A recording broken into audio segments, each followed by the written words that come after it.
Scientists have discovered a massive burial with more than 300 tombs in Egypt that they are calling the new City of the Dead. The city of Aswan was an important trade, quarry, and military zone when it was first established more than 4,500 years ago. But the lives of its people have long remained a mystery.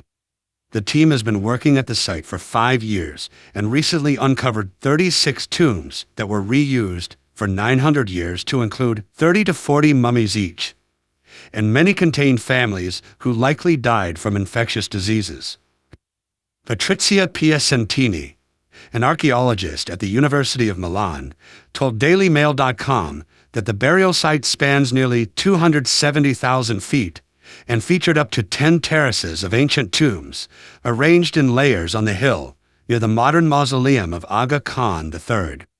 "This was a really spectacular find, very unique in Egypt," said Piacentini. "The people who once lived in Aswan covered the hill with tombs. It is kind of a city of the dead." Aswan, one of the world's oldest continuously inhabited cities, is located on the east bank of the Nile River. It was home to quarries that supplied granite for many ancient Egyptian monuments still standing to this day, and was a military post for the Romans, the Turks, and the British. The population included ancient Egyptian, Persian, Greek, Roman, and subtropical Africa. Aswan was originally named Swanet, and later called Swan, which means market, because it sits on a border where many goods are shipped in and out. "Aswan was a crossing point since forever," said Piacentini. "People were coming from the east to the west. People came here because it was the border. Products from the south arrived in Aswan and then dispersed everywhere else." The first tomb was uncovered in 2019 and featured 4 mummies inside, 2 believed to have been mother and child who were buried together. "At the beginning, we thought they were mother and child, but new CT scans showed they are 2 children," Piacentini. "But we recently found a woman near them who was likely their mother and the remains of a man, likely the father." The 5-year excavation also revealed people were buried according to their class. The team found elites were laid to rest on top of the hill, including the mummified remains of the general-in-chief of Aswan, while the middle class was below.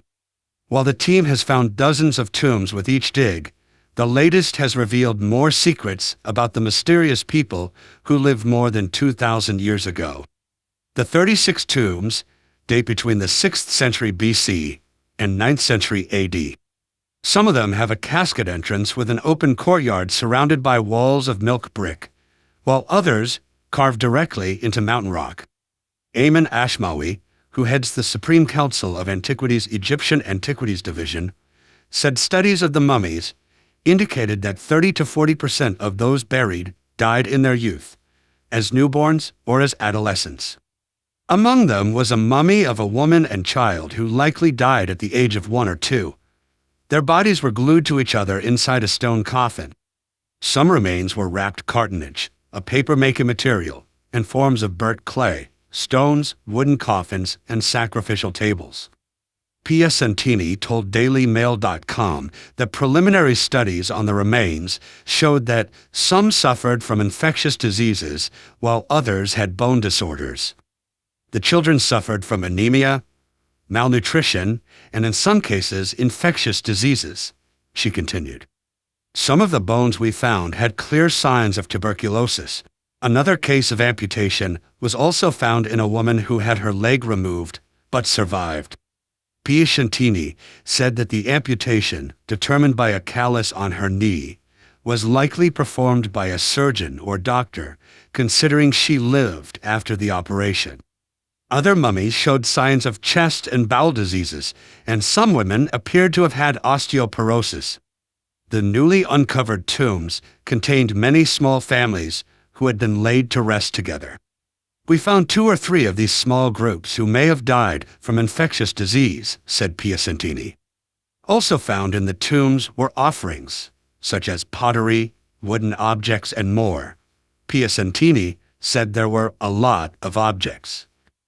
The team plans to study all the mummies and only store the most preserved in a museum-owned warehouse. Piacentini said they will clean the tomb and then lay the rest of the mummified human remains back inside where they were initially placed before resealing the tomb. This is their resting place, she continued. We uncover their story, and then we put them back and close the tomb. For me, it was important from the beginning. So that was all for today's video. Let us know what you think about it in the comments section, and subscribe to our channel so you don't miss out on our latest uploads. With that said, we will see you next time. Until then, take care.